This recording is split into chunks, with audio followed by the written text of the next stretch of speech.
corporativos, onde hoje faço parte, né?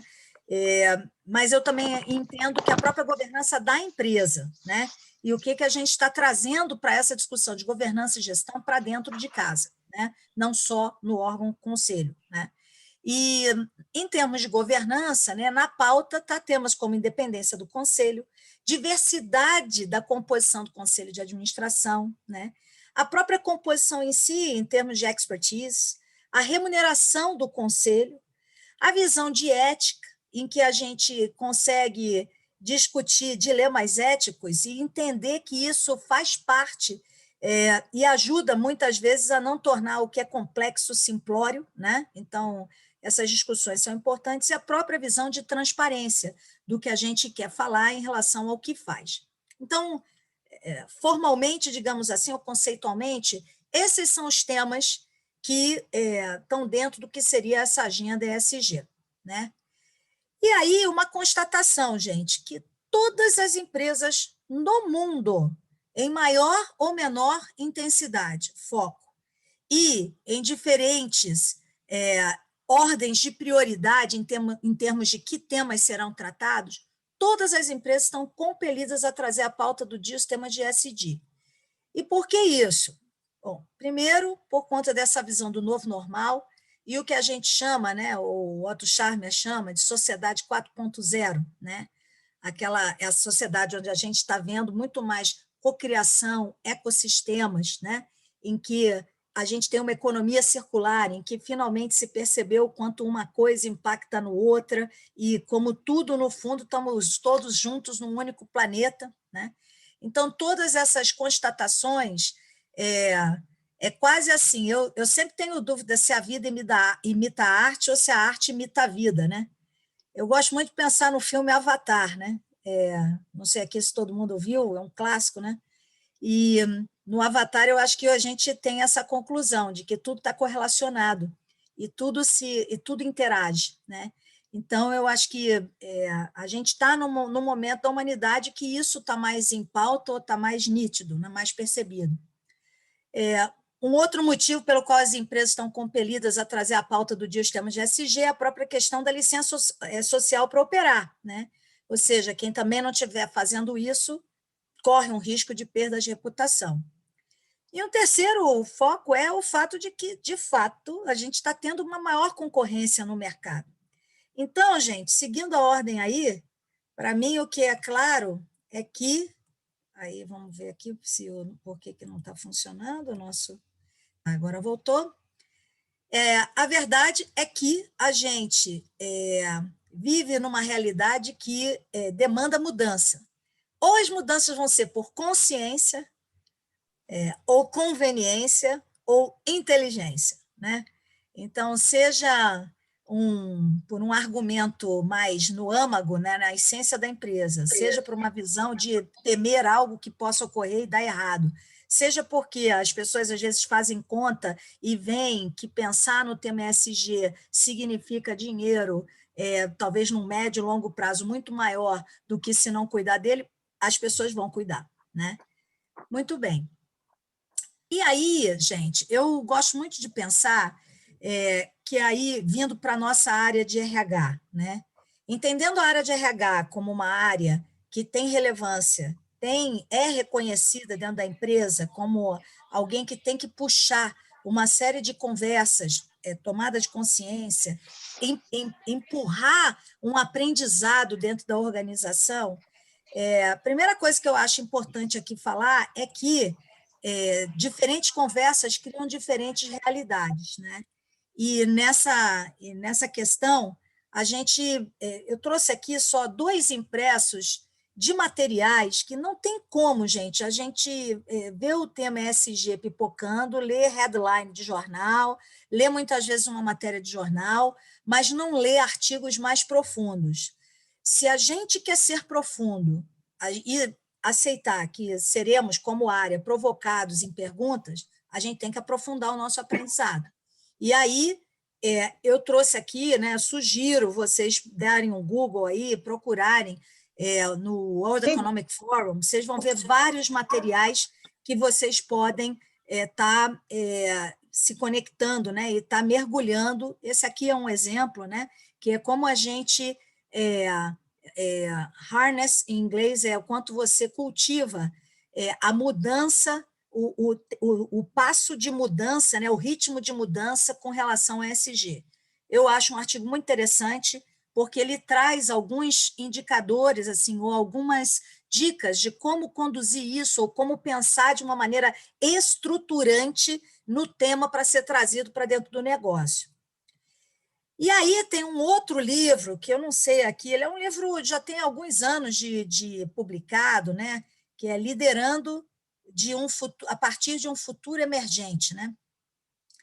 Esse livro é fantástico, ele foi escrito pelo Otto Scharmer, é um livro denso, né? Porque ele traz muitos conceitos, mas, para mim, não tem como a gente entender melhor o ESG e o que isso de fato está provocando, por que a gente está tão falando sobre isso agora.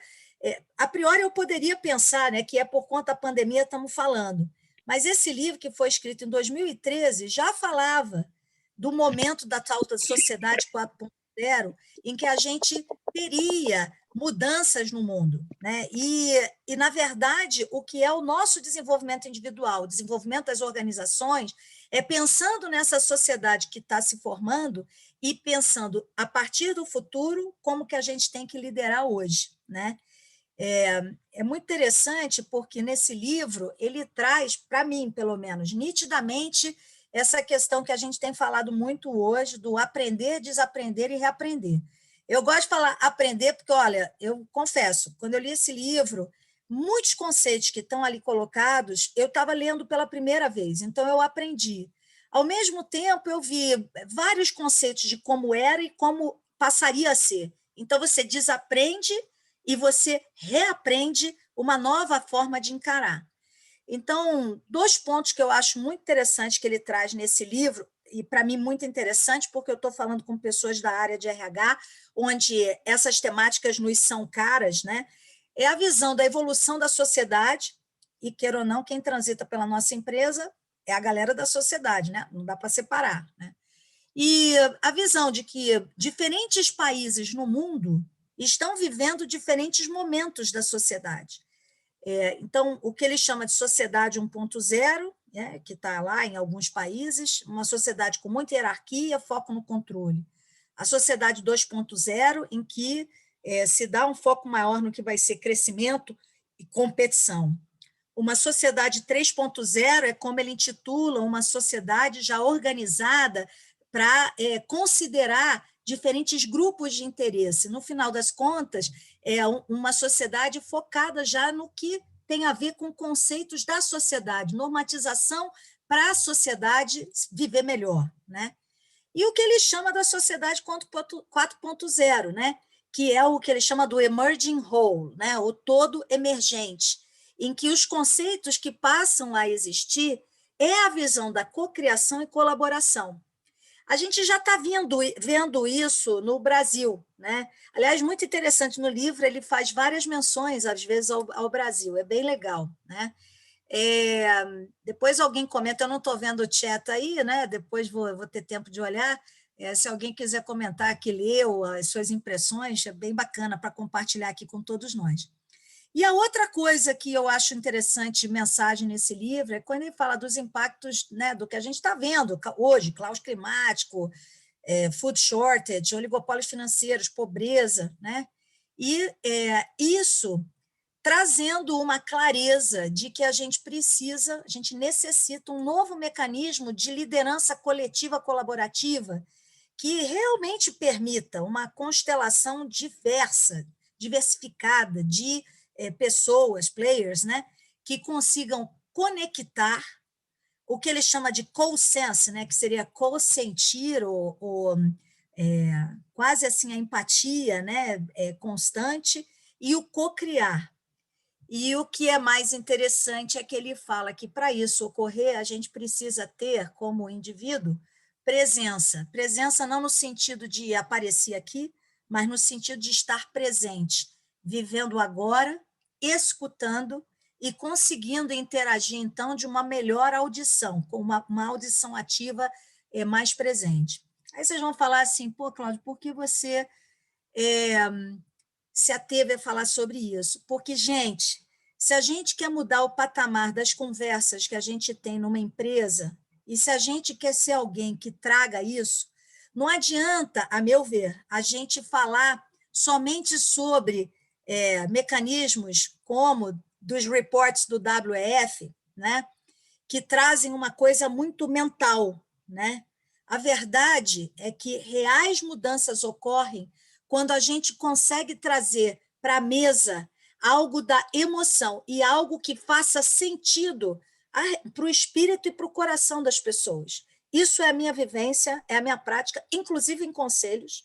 Então, por isso eu achei interessante falar que crescer na coisa técnica e também nessa coisa mais emocional é muito importante. Uma pergunta que eu acho que todo mundo pode ter, assim, Cláudia, mas existe uma típica priorização para a implementação? Uma típica de dizer assim, faça isso, depois aquilo, isso não existe. Cada empresa começou de uma maneira. Mas o que eu diria que é a minha crença, a minha experiência, é que tudo começa com a discussão e estabelecimento de governança. Se você não tem uma discussão ampla na empresa do G da governança, você não consegue estabelecer fóruns, momentos de conversa apropriados, diferentes grupos que vão conversar diferentes temas acerca do mundo social e do mundo environmental. Eu coloquei aqui uma visão sequencial, porque, no fundo, dentro das empresas, a gente já faz muita coisa do que eu mostrei lá naquela lista do social.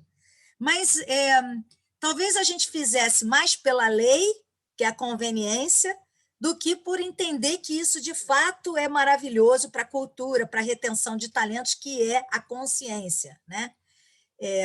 Então, no fundo, eu acho que o social é uma segunda camada, e, sem sombra de dúvida, a nova cobrança é o mundo ambiental, né? E encarar essa frente SG é uma mudança de patamar na operação.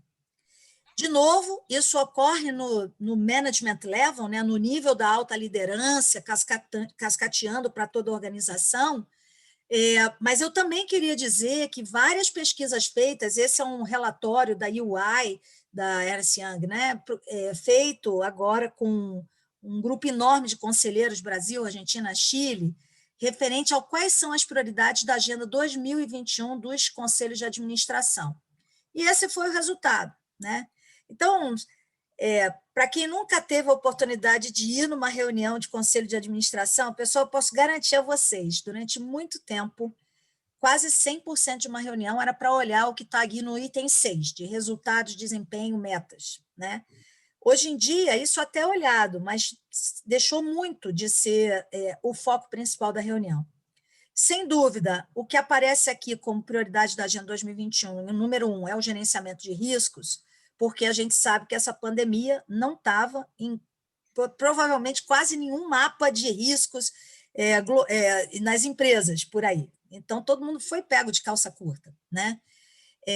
O próprio fato desse risco da pandemia, essas coisas terem ocorrido, a nova forma de trabalho, as novas formas como as cadeias globais de suprimento se interrelacionaram, a nova maneira do consumidor consumir no online, tudo isso representou disrupções para as quais a empresa teve que se preparar usando inovação, né?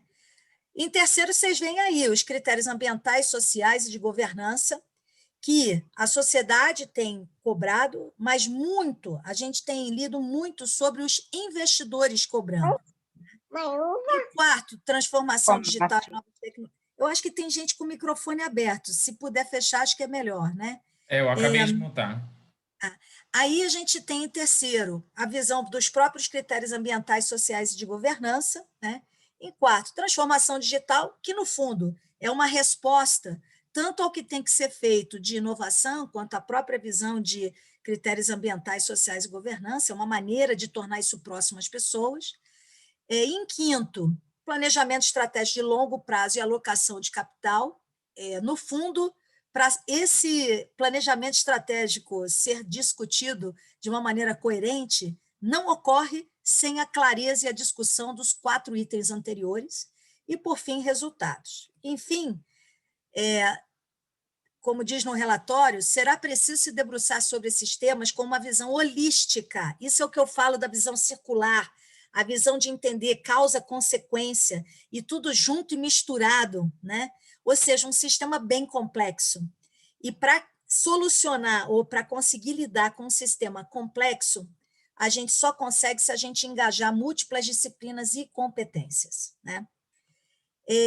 E para ajudar mais ainda a vida dos conselhos de administração, a gente tem diferentes investidores no mundo, então, investidores mais passivos ou investidores mais ativos, aqueles investidores que fazem o tal do activism, né? Ou o ativismo do investidor, né? O activist shareholder, como a gente fala em inglês, né? Esse report, esses 3 slides que eu vou mostrar agora, é um report da Nasdaq, como navegar junto aos top investors, né, quando se trata de prioridades ESG. E aí, olha que interessante, quando a gente chega e olha no tema environment, ou seja, meio ambiente, imagina como é difícil a vida da empresa ou a vida de um conselho de administração, vou pegar aqui um exemplo, climate change. Climate change, vocês estão vendo aí que tem climate risk, ou seja, risco do clima e mudança climática. Qual a sutileza de um e do outro, né? A mudança do clima é o que a empresa afeta o meio ambiente. O risco climático é o que está acontecendo em termos de tragédias, mudanças radicais de clima, efeitos, consequências do efeito estufa, isso tudo como afeta o negócio. Quando você conversa com investidores que não são tão ativistas, mudança climática, ou seja, o quanto a empresa afeta o clima, está em último. Mas quando a gente olha os investidores ativos, né, ativistas, ele vai para segundo lugar. Aí, para ajudar também, quando a gente... Vamos lá. Quando a gente olha o foco social, aí a gente já vê a pesquisa, né, como foi feita nesse report, eles já dividiram, não em passivos ou ativos, os investidores, mas dividiram nos focos que eles têm. Tem investidor que investe em índice de ações, por exemplo, tem investidores que querem crescimento, growth, no futuro, então eles até topam não ter tanta rentabilidade agora, desde que saibam que o futuro vai ser muito promissor, e os investidores que focam em valor, ou seja, os caras querem ter mais dividendos, mais valor recebido agora, né? Aí, olha que interessante, na lista de temas cobertos, né, no foco social, que é diversidade e inclusão, práticas laborais, saúde e segurança, gestão da cadeia de suprimentos, ou seja, a maneira como eu trato meus fornecedores, direitos humanos, né, que é a maneira como a gente muitas vezes opera globalmente, seja internamente como empresa, seja a nossa cadeia de fornecedores. Se vocês olharem, diversidade e inclusão para um investidor que pensa em crescimento, growth, no longo prazo, isso é o primeiro item. Por quê? Porque ele sabe que diversidade e inclusão traz uma discussão mais ampla sobre o futuro, menos enviesada, porque diferentes pontos de vista são trazidos para a mesa. E na hora que você fala isso para um investidor de valor, a gente já vê que ele tem esse tema em último no ranking dele. Então, assim, só para facilitar a vida do conselho de administração, ainda tem os diferentes interesses de diferentes investidores, né? E, por fim, a gente tem aí a perspectiva no foco de governança corporativa, onde os 5 tópicos que esses investidores mais priorizam é a visão da composição do board, né? Ou seja, eu vou ter que expertises lá. Foi-se o tempo em que a visão era ter um conselho só formado por pessoas mais de finanças.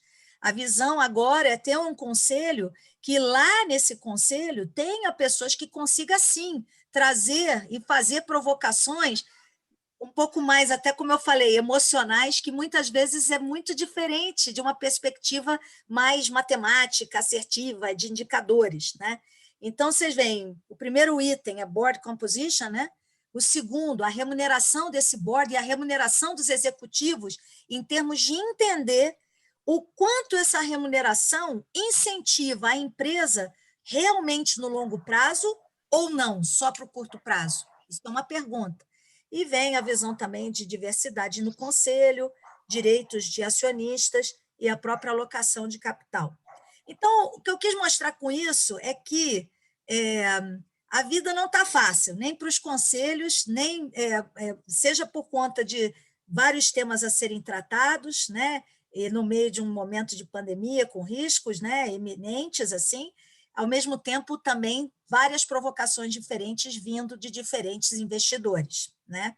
E a gente sabe que para o conselho isso é uma demanda, já que, no caso de empresas de capital aberto, nos conselhos a gente tem conselheiros independentes que estão lá para, de alguma maneira, defender os direitos e as opiniões dos minoritários, né? Bom, até aqui tudo bem? Tomara que esteja indo tranquilo. Faz assim um sinalzinho, galera, assim, tudo bem? Eu não estou vendo se estão fazendo sinalzinho, mas, Guilherme, o pessoal fez assim ou assim? Então, sim, estão fazendo, tudo certo. Bom, hora de interação. O Guilherme me disse que vocês sentem falta, todo mundo está sentindo, né, dos encontros pessoalmente, porque a gente tinha uma oportunidade grande, né, de se conhecer, trocar ideias sobre as práticas existentes, né, se inspirar para copiar, porque vamos combinar, não precisa criar tudo. Muitas vezes, se alguém faz bem, não vamos gastar tempo, investir tempo, né, pesquisando, estudando, copia que mais ou menos vai dar certo lá na frente. A gente aqui vai se dividir em grupos. O Guilherme, previamente, ele preparou grupos de 4, 5, 6 pessoas, e vocês vão ser divididas em salas, vocês divididas e divididos, né, em salas, em que a gente vai ter 2 rodadas. Numa primeira rodada, vocês estão vendo aí 3 perguntas.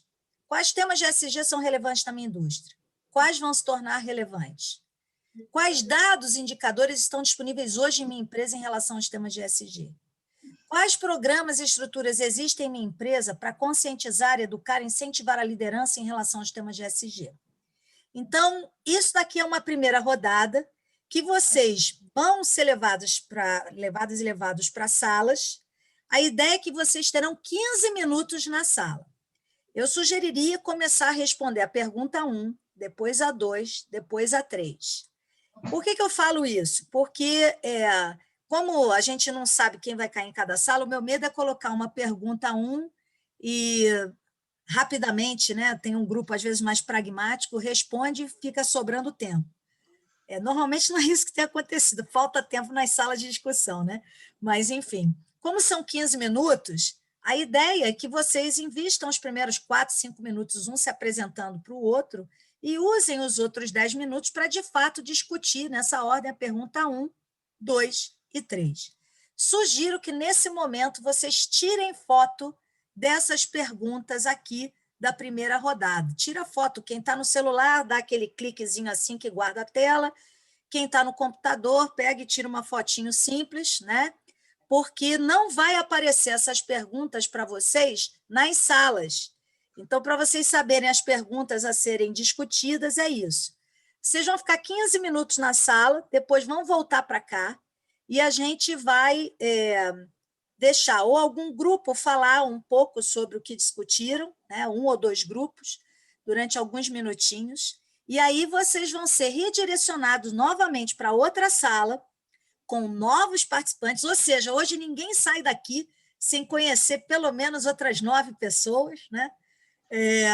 E aí a visão é que vocês vão discutir essas outras perguntas. Essas são as perguntas da segunda rodada de interação. O que você gostaria de ver acontecendo no mundo em relação aos temas de ESG e que demonstraria que eles saíram do discurso para a prática? O que a sua empresa deveria ou poderia estar fazendo a respeito dos temas de ESG? Quais dilemas paradoxos você reconhece existir na sua empresa que estão impedindo a pauta ESG de avançar, né?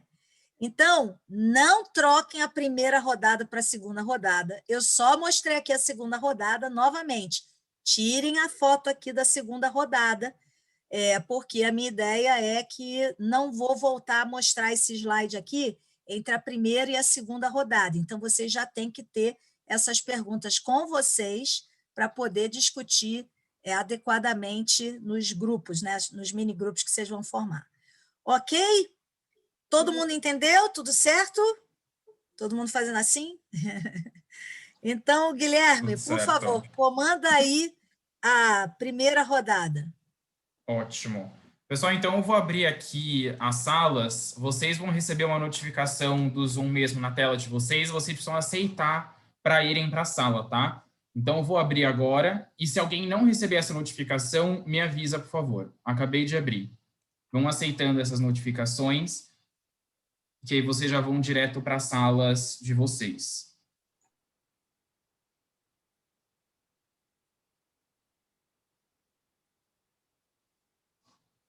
Ótimo. Se acontecer alguma zebra de alguém ficar sozinho numa sala, gente, volta para cá que eles comandam vocês para outra sala, tá? Se alguém não receber a notificação, avisa também.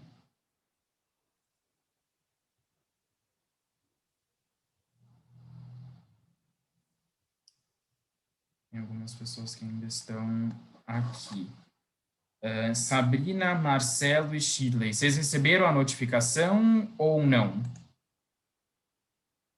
Talvez não estejam. O Marcelo e a Shirley me parecem que não estão. E os dois são da mesma sala. Eu vi. Aí tem que redirecionar, talvez, alguém, né, para aquela sala lá onde estão as duas. Qual é a sala? Deixa eu ver aqui. É a sala 6. Estou pegando aqui outra pessoa para colocar lá.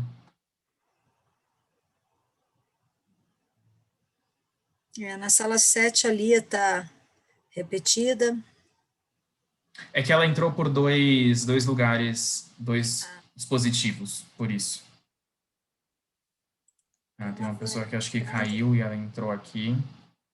Vânia acabou de entrar. Olá, Vânia. A gente está redirecionando pessoas para as salas para ficar 15 minutos. Vânia, você deve ter recebido uma notificação agora na sua tela do Zoom para ir para uma sala separada. Sim, porque caiu minha conexão.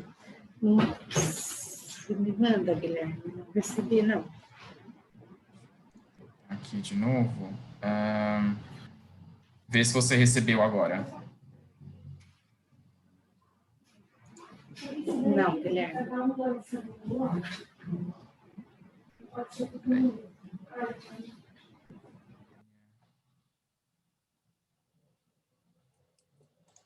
Vânia, aqui eu vou te colocar nessa sala.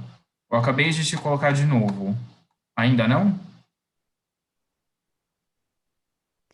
Oi, Guilherme.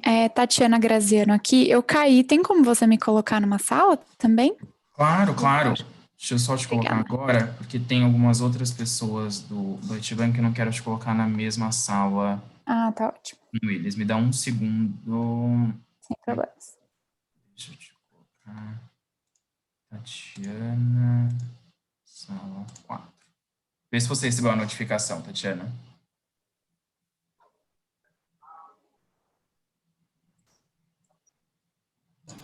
Guilherme, eu ainda não recebi, tá? Estranho, Vânia. Deixa eu tentar de novo, porque era para você ter recebido.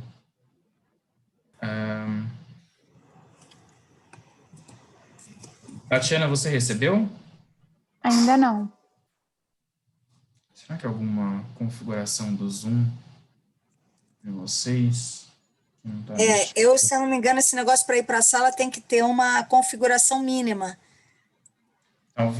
Talvez seja a atualização, né, do aplicativo. Mas eu estava entrando, Guilherme. Eu vou tentar entrar de novo, então. Tá ótimo. Você tinha recebido a primeira vez? Sim, recebi, eu já estava entrando, aí caiu. Eu também. Eu tô tentando mandar de novo para vocês. Ah, aqui apareceu para mim agora. Ah, ótimo. Vânia, na sua, embaixo, né, tem uma régua, e aí vai ter escrito ingressar em sala simultânea. Clica nela que vai aparecer o convite.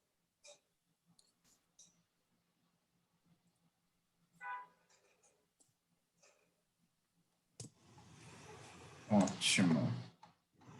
Deu certo, Tatiana? Deu sim, eu vou entrar aqui. Obrigada, Guilherme. Ótimo. A Shirley, Sheila e Marcelo, eles acredito que não estejam. só se conectaram, mas não estão participando. Porque tem uma pessoa. Quantas pessoas no final? Agora você tem que mexer aí, né? Me dá um segundo, rapidinho, onde aqui tem uma pessoa que acabou ficando sozinha. E aí eu vou.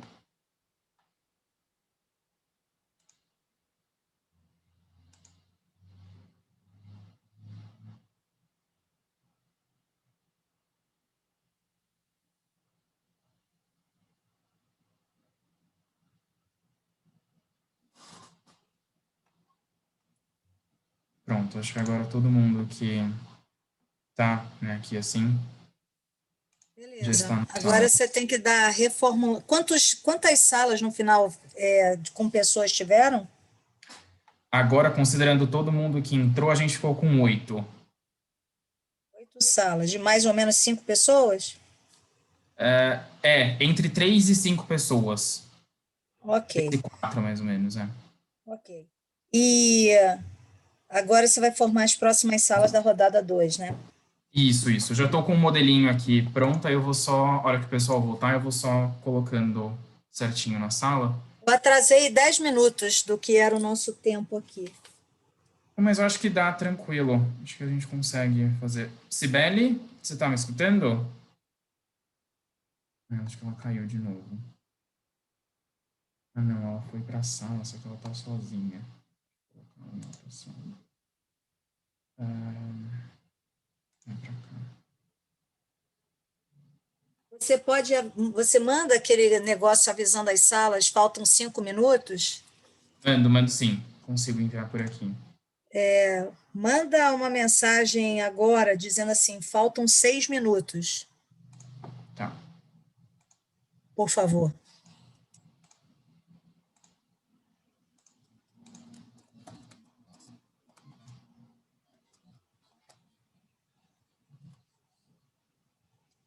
E aí, gente, como é que foi a primeira parte?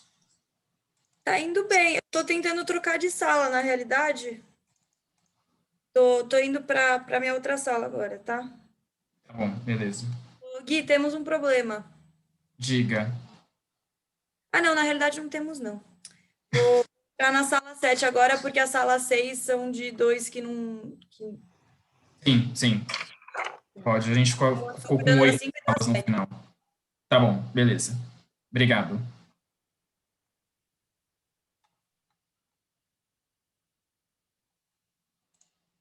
Você mandou a mensagem dos 6 minutos? Mandei.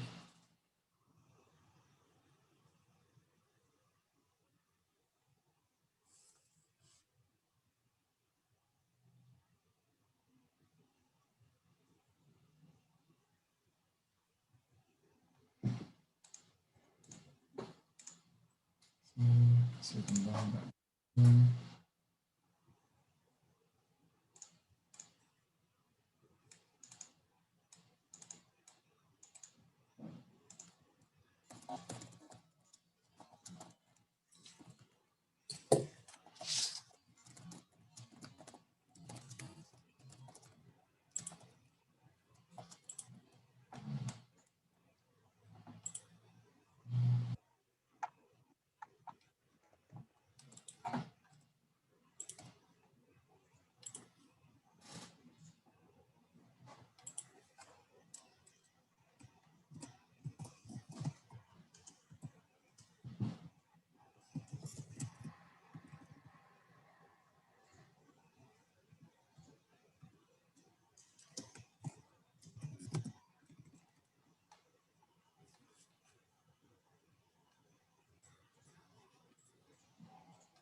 Eu não estou compartilhando nada não, né?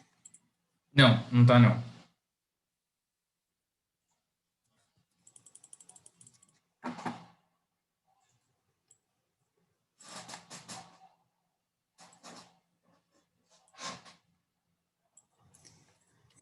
Cara, para ganhar tempo, quando eles voltarem, eu vou falar assim, olha, por questão de tempo, vamos fazer agora o nosso segundo exercício. Tá.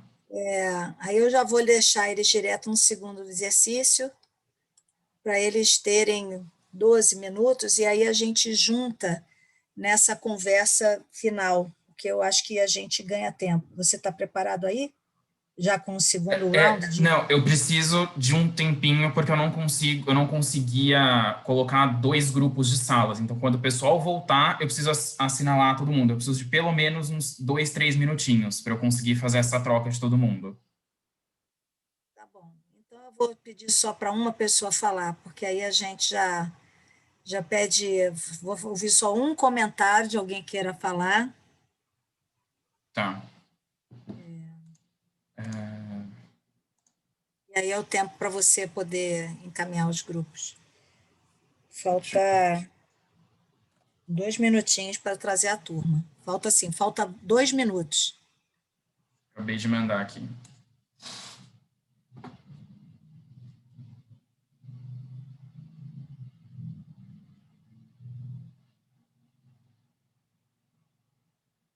Tomara que eles estejam gostando dessa dinâmica, né?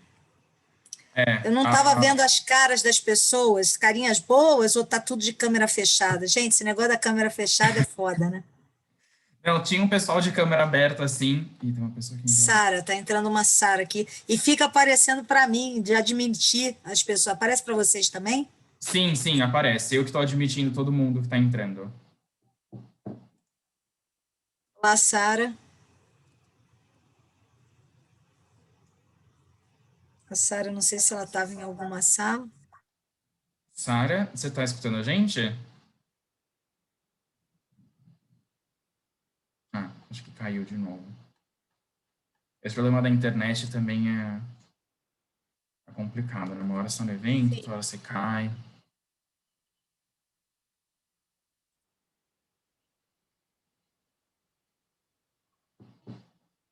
Acho que já deram uns 2 minutos, né? Vai, pode. Já virou aqui no meu, pode trazê-los. Pronto. Já chamei todo mundo de volta.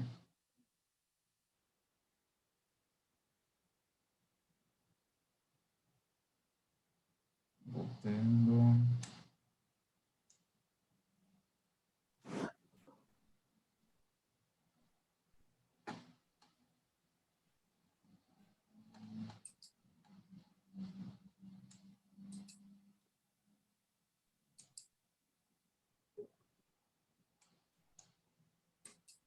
E aí, gente? Legal. A turminha aí de. Foram abduzidos? Gente, foi muito bom, mas passou muito rápido. Sensação. Mas é sempre assim. E esse negócio dessa câmera fechada, que eu só vejo telinha preta. Estou querendo tirar uma foto de nós aqui. É uma boa mesmo. Mas com as câmeras fechadas fica mais difícil. Aí, Agora vai dar Cláudia, eu amei. Foi ajeitando o muito pouco cabelo, tempo. abrindo a câmera. Muito bem. Quem tem cabelo, quem tem menos cabelo, aí não ajeita o cabelo. É isso aí, João. Eu vi você, tomei a liberdade de brincar. Já tive um dia, tá? Ah, muito bem. Bom, eu vou aproveitar aqui, mesmo com alguns não saindo, né? Quem quiser, vou tirar uma foto da gente e a turma aí do próprio Guilherme, se puder tirar com a câmera, porque a minha, não sei porque, no meu computador sempre faz reflexo. O Guilherme então, é ótimo. Aí Vamos tira lá. uma foto já. Para Todo mundo você pronto? já deixar. Todo Vou tirar mundo. foto, Heloísa, então. Marcelo, Carolina saiu aí. Vamos lá. Sorriso. Aí, Carol. 1, 2, 3 e... Aí. Boa, pronto. Muito bem. Bom, eu vou dar a chance, assim, para não ter que fazer o chamado cold call, que é chamar alguém para falar. Algum grupo ou alguém quer fazer um comentário sobre... Só vamos ter tempo para um grupo. Na verdade, isso é um aprendizado mais entre vocês, aproveitando o conhecimento instalado aqui. Alguém quer fazer algum comentário do que surgiu, que achou interessante de discussão no grupo de vocês? O Cláudio, o meu grupo só tínhamos eu e a Nathalie. Aí o Fabiano entrou depois. Como eu e a Nathalie estávamos assim, em dois extremos, ela trabalha no escritório de advocacia com 17 pessoas. Eu trabalho na Henkel, e a Henkel tem essa questão toda, esses 3 pilares muito fortes de sustentabilidade, de tudo. Então, o Fabiano entrou, nós batemos um papo super legal, e eles se interessaram por pegar algumas boas práticas da Henkel, de sustentabilidade, né? Porque nós temos até embaixadores de sustentabilidade na empresa. Então, eu estava falando para eles, uma prática muito básica que a gente tem, que é que a Henkel deu. Cada um de nós ganhou uma caneca e nós, funcionários, não podemos usar copo descartável. Copo descartável, copo de isopor, é só para visita. Então, nós temos que usar a nossa caneca e lavá-la, porque nós não podemos também usar o pessoal responsável pela limpeza para fazê-lo. Então, a questão da água também nos banheiros. Você entra, a torneira, você encosta, ela é automática, só sai um pouquinho de água, você tem que ser rápido. Isso independentemente de pandemia. Eu falei também a questão da impressão. Nós temos muita consciência, imprimir só o que é necessário. Então, quando tinham os contratos, tínhamos que imprimi-los, mas agora com a pandemia até isso acabou, porque agora é tudo assinado digitalmente, né? Então, favoreceu mais ainda. E eu tomei a frente para falar, porque eu vou ter que sair agora, que eu tenho um call com a Alemanha, mas foi muito bom participar e volto na próxima, tá, gente? Bom dia, tchau, tchau. Obrigada, Rita. O que eu achei interessante aí do que a Rita falou é exatamente, vocês veem que parece muito mais, né, pelo que eu senti, né, do seu discurso, Rita, é por consciência e não por algo que é um OBZ ou uma restrição orçamentária, e por isso as pessoas fazem como fazem. Bom, a gente agora vai fazer uma segunda rodada. E para essa segunda rodada, que são as outras 3 perguntas, eu até botei aqui no chat, se alguém quiser copiar e levar, eu coloquei no chat as perguntas da segunda rodada. Então, a gente vai estar agora novamente, Guilherme, tudo pronto aí, vai voltar a dividir a turma. Tudo certo. E pode seguir. E a gente traz vocês em 13 minutos. Vamos lá, gente. Eu vou, então, liberar de novo. Se alguém não receber a notificação, na barra de ferramentas do Zoom, na parte de baixo, fica aparecendo ingressar em uma sala de reunião. Cliquem ali, que aí vai aparecer o convite. Então, vamos lá. Acabei de abrir. Vão aceitando, por favor.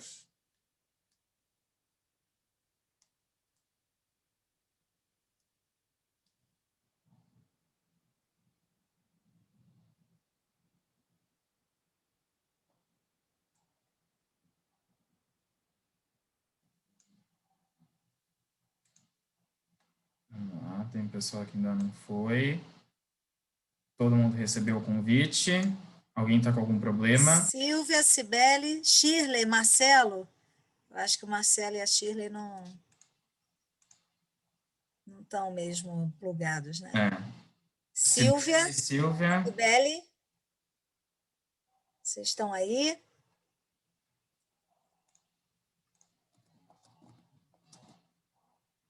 Não? Acho que não.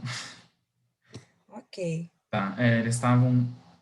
Deixa eu ver. Só falta a Cibele aí. O Marcelo e a Shirley a gente já tinha visto na rodada anterior que eles não moveram, né? Isso. Eu vou, então... Tem um pessoal aqui que não entrou.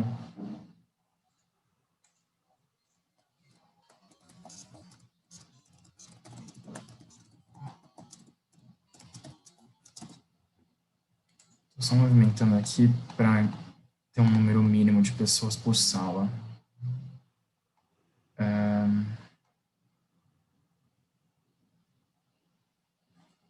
A Cibele não foi para nenhuma sala, né? Ela não clicou, né?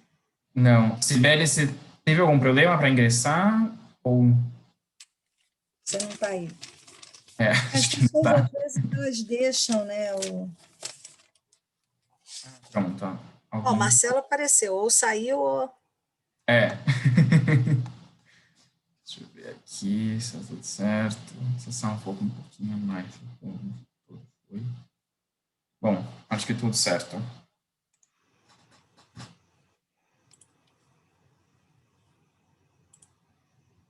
Vai até 11h10 esse? Esse, Cláudio? Se você Esse vai até para 11h12, a gente 11h12. deixou. Tá. 11h11. Então, daqui a pouquinho a gente Vou dar uma mensagem de 10 minutos. manda uma mensagem. Faltam 7, mesma coisa, faltam 7, faltam 2, falta 1 e traz o povo. Mas é até 11h12.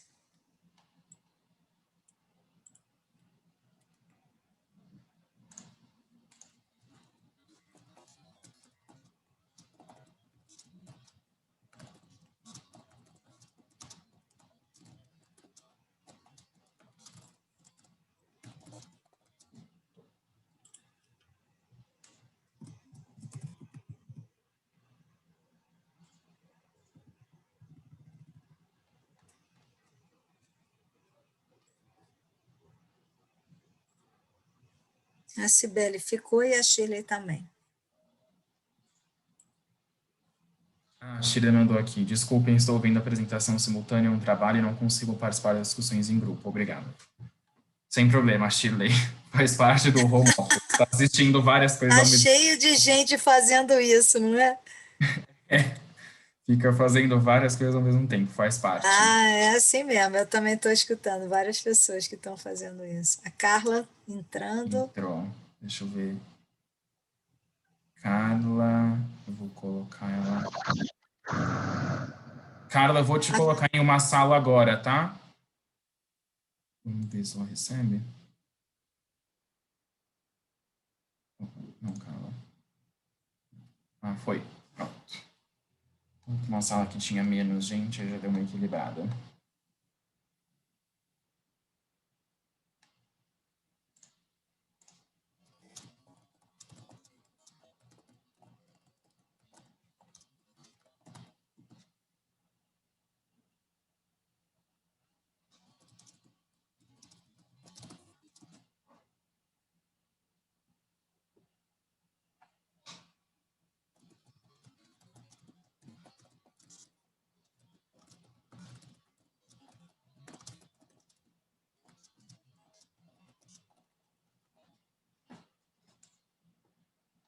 Pode mandar lá, faltam 8 minutos. Faltam 7 minutos. Não, já está 11h03.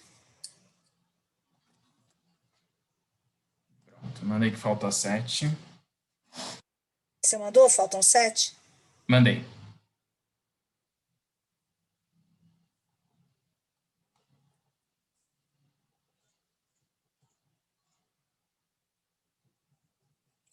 Esses grupos agora, quantos eles estão lá na sala? Também 3 a 5? Quantas salas são? São 1, 2, 3, 4, 5. São 6 salas. E é o mesmo grupo, de 3, mesmo número, de 3 a 5. Ok. Tem uma pessoa que entrou aqui agora. Vou tentar colocar ela numa sala.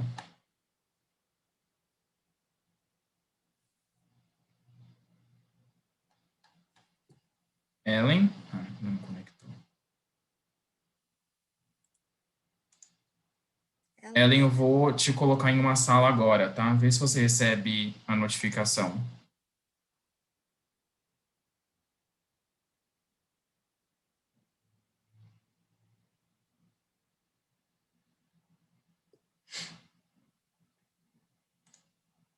Ellen, está escutando? Talvez não.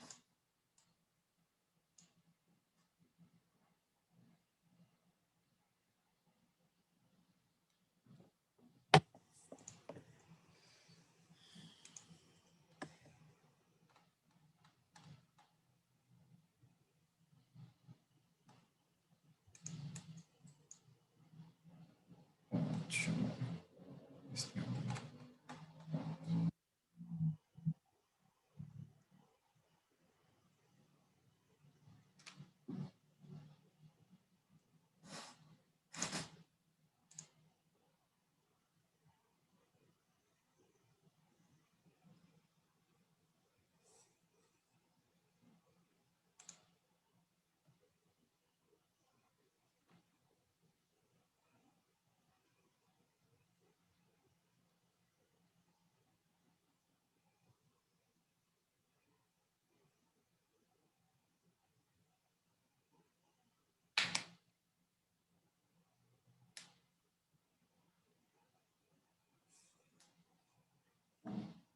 Falta 5 minutos, né? Mas não precisa.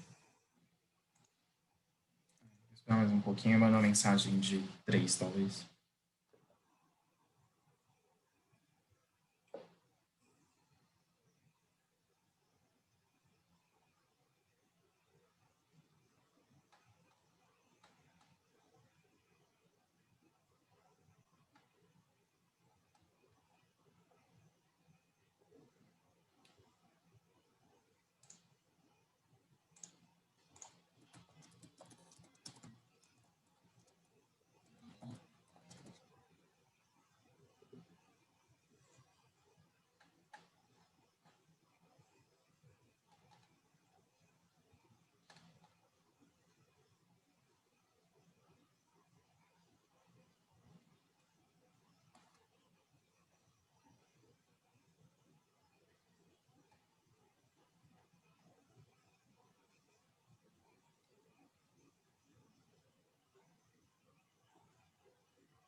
Vou mandar mensagem falando que falta 3 minutos, tá? Ok.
Falta 1 minuto? Mandei.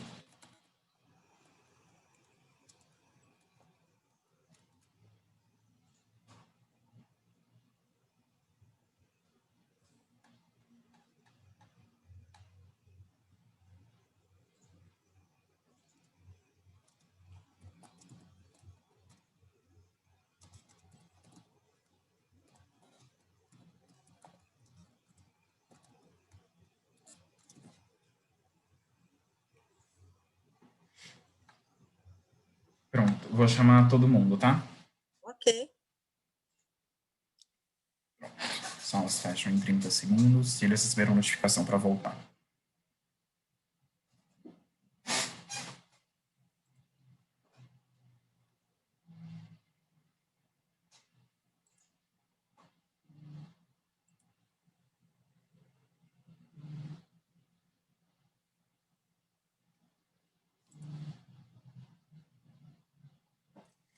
Olha aí o povo novamente abduzido.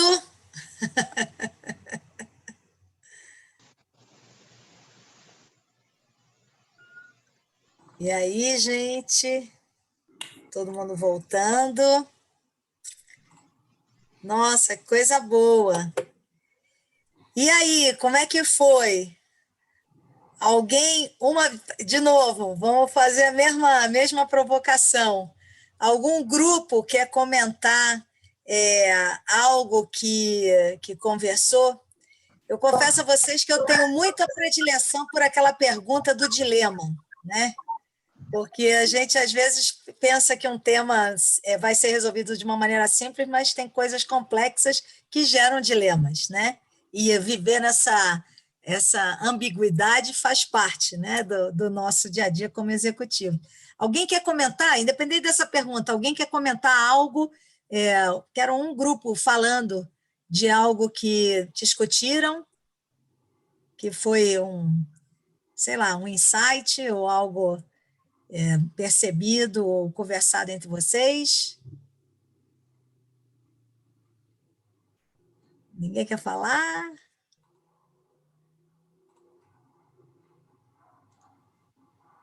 Todo mundo tímido, Cláudia. Estou sentindo.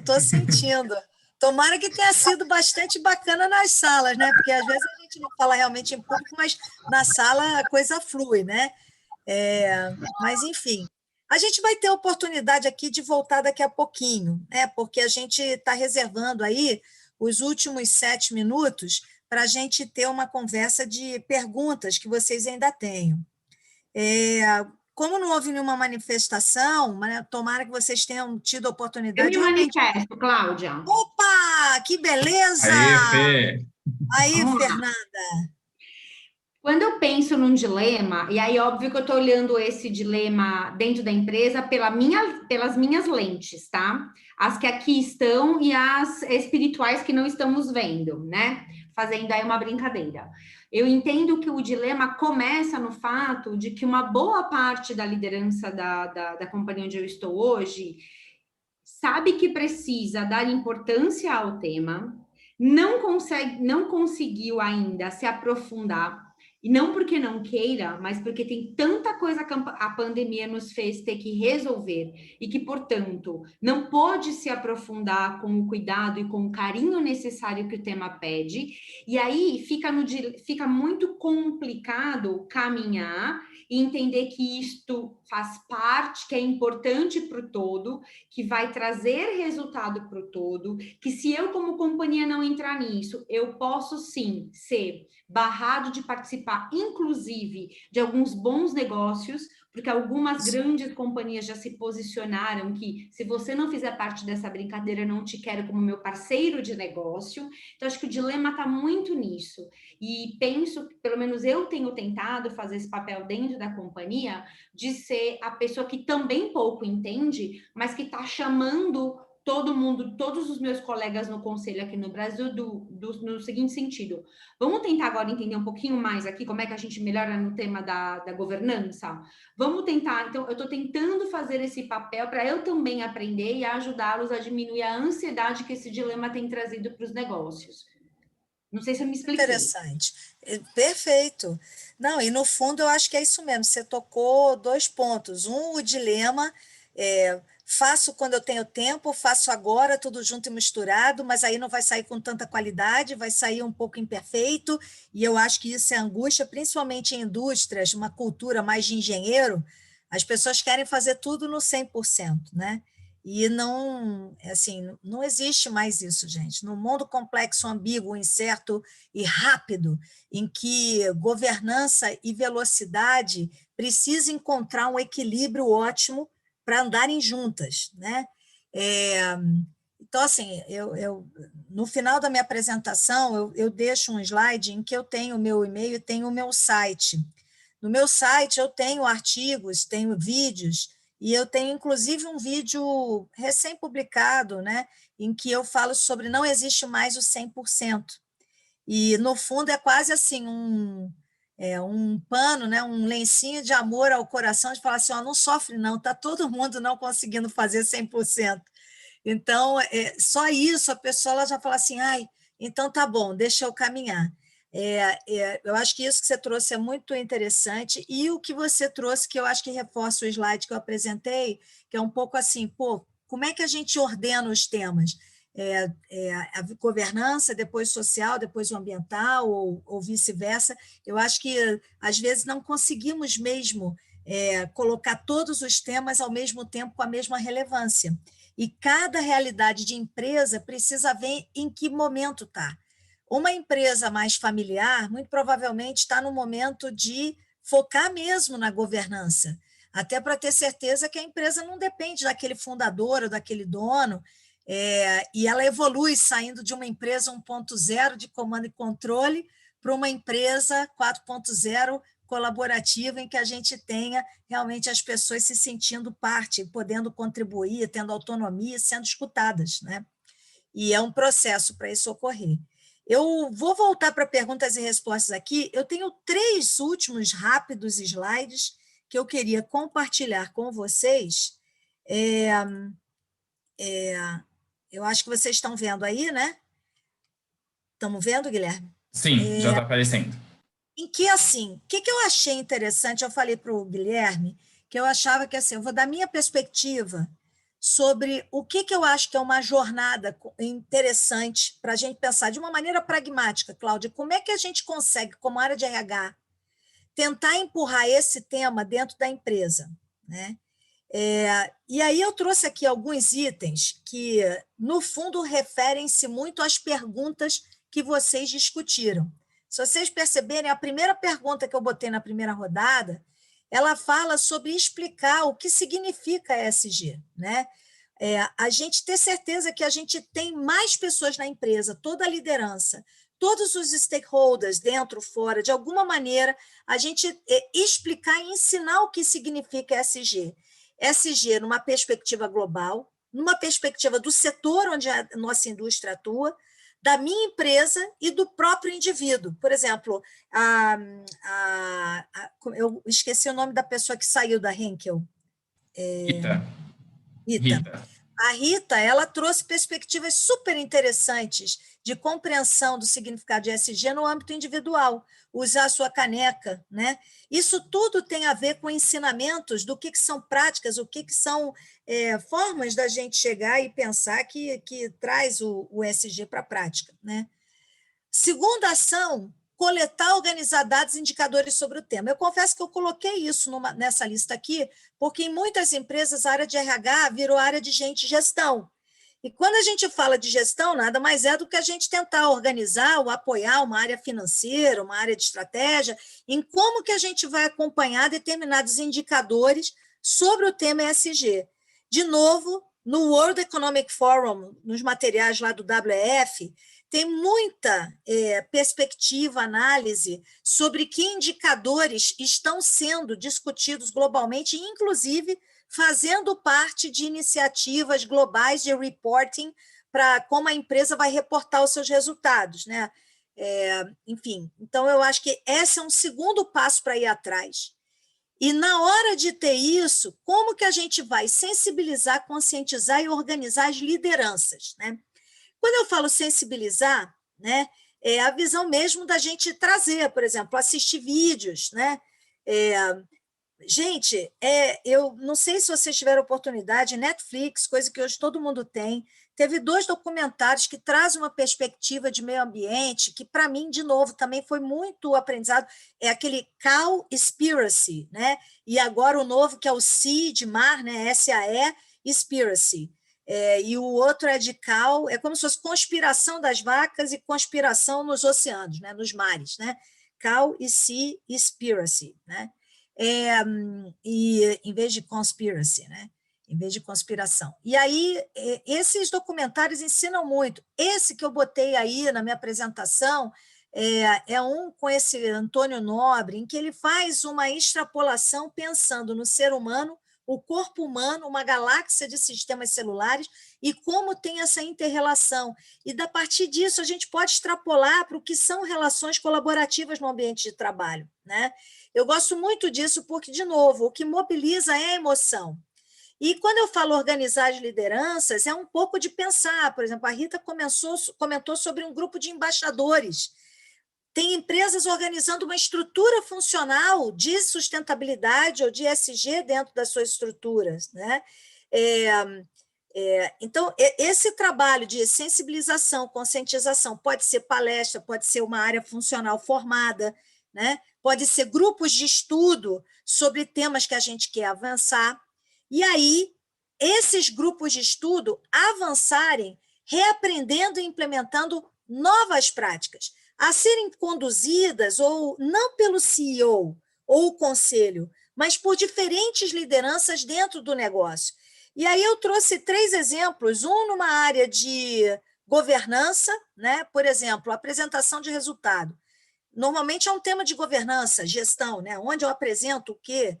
Eu posso só apresentar resultados numéricos ou eu posso apresentar a evolução desses indicadores que eu coletei e organizei no número 2, aqui dessa lista, e que eu agora vou estar trazendo com uma determinada frequência numa reunião de resultado.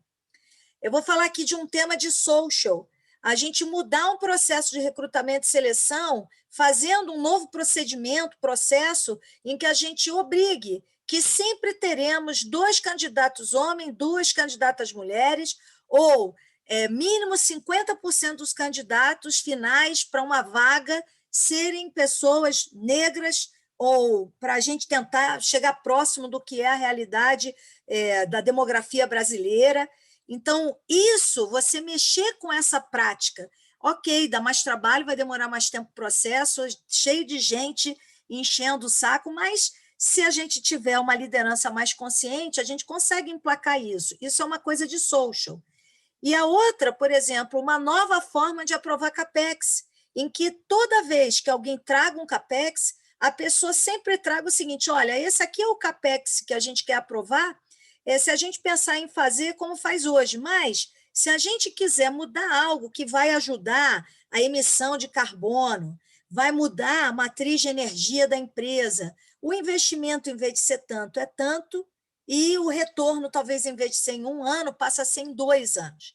O que eu sinto hoje, gente? Tem algumas maneiras de você estar trazendo de uma maneira organizada o tema ESG para uma pauta prática, que mesmo que num primeiro momento a resposta seja não, se você começa a persistir e trazer sempre, em algum momento vira a chave. Então, por isso que eu coloco a primeira frase lá, ter uma jornada com passos alinhados e consistentes, né? Aí o meu 5º ponto é ter resiliência no avançar e recuar, porque, de fato, em muitas pautas no tema ESG, existe um paradoxo, um dilema entre se eu faço isso, eu sustento o longo prazo, mas eu acabo e não bato a meta do curto prazo, né? São temas complexos, não dá para simplificar, mas se isso é trazido de uma maneira estruturada para os fóruns devidos, ou uma reunião com o CEO, ou uma reunião que o CEO leva para isso, para conversar com o conselho, para aprovar, por exemplo, um waiver numa meta, isso é possível de avançar, mas tem que ter resiliência, porque às vezes a gente dá 1 passo para frente, 2 para trás, 3 passos para frente, 1 para trás, e no que é a introdução do tema. O 6º passo que eu acho importante, normalmente as áreas de RH, elas estão conectadas ou até têm, né, embaixo do mesmo guarda-chuva tem lá uma área que é comunicação interna e externa. Revisar essa comunicação institucional e esse alinhamento dessa comunicação com o que eu estou chamando aqui, eu dei um nome, organização circular, ou seja, organização com ESG, com patamar de operação que quer demonstrar que, olha, a gente não está só no discurso, olha o que a gente está fazendo na prática, e trazer isso para uma comunicação e apresentação. E, por fim, vocês completam. Isso aqui são só algumas ideias do que eu tenho, e do que eu tenho nos lugares que sou conselheira, tenho trabalhado para trazer isso dessa maneira para a pauta do dia. Então, assim, e vivo isso tudo. E tenho empresas em diferentes patamares de atividades, de ações, né? Do 1, do 2, do 6 e por aí vai, né? Então, isso é o que eu queria compartilhar de uma maneira pragmática e deixar vocês aqui com 2 frases do Goethe, né? Para inspirar vocês. Essa aqui é pelo entusiasmo, é pelo amor.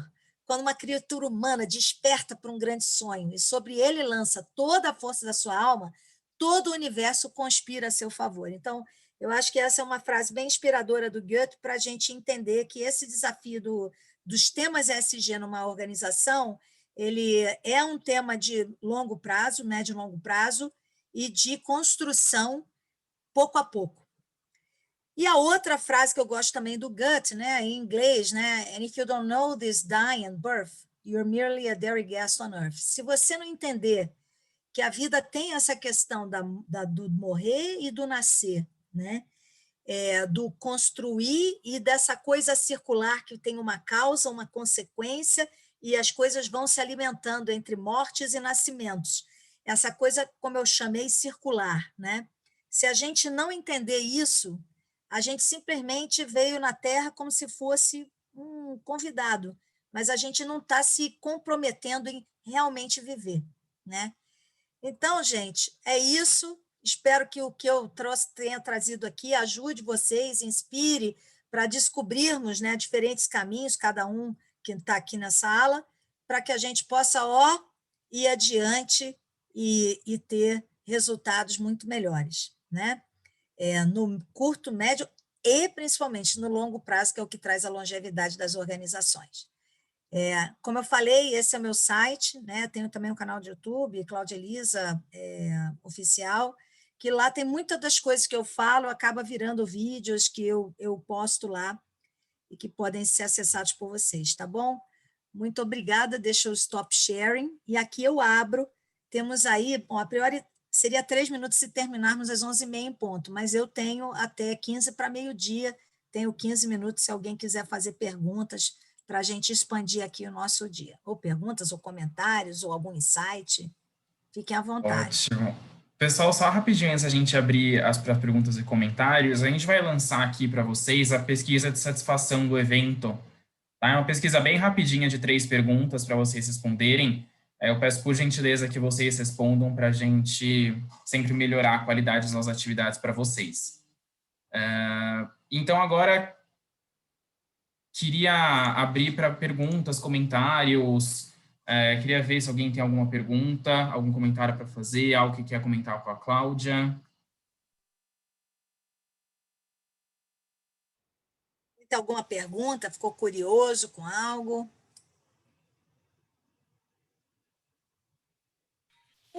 Oi, Cláudia. Aqui é a Loane, eu trabalho na Lanxess, é uma empresa alemã química.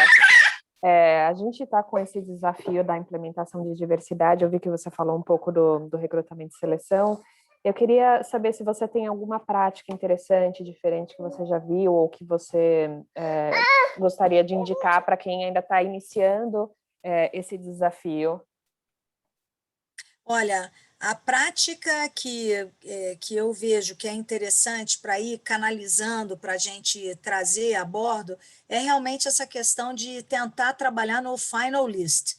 A lista final, assim, que você vai trazer, normalmente a gente fica naquela assim, não, vou entrevistar quem eu acho que é melhor para a cadeira. Encontra como normalmente as áreas clientes elas estão sempre cobrando agilidade da área de recrutamento e seleção, aí você traz só um candidato ou 2 candidatos sem prestar atenção o que de diversidade essa pessoa está trazendo. E se você me perguntar, Luane, o que eu acho mais assim desafiador na parte de recrutamento e seleção, muitas vezes a gente sabe que precisa trazer a bordo para as pessoas continuarem alguém que é aderente à cultura da empresa.